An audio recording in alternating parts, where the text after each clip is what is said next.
สบายดีคลิปนี้รู้สึกว่าลื่นหันสิเลื่อๆไปได้น้อยหนึ่งเนาะหลายคนสิขึ้นสภาพออกว่าเป็นยังลื่นขึ้นเลื่อๆในน้อยหนึ่ง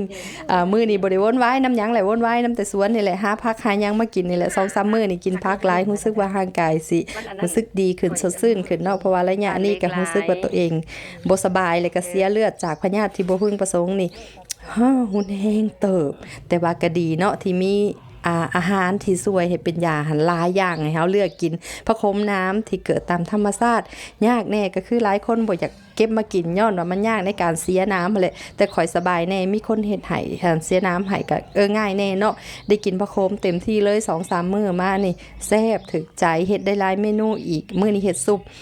พระคมน้ำเป็นหยังจึงว่ามากินแน่ช่วยบำรุงเลือดในร่างกายช่วยลดความเสื่อมของดวงตาแล้วก็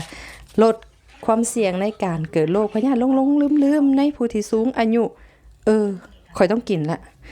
กินหลายอีกแล้วก็เสริมสร้างระบบ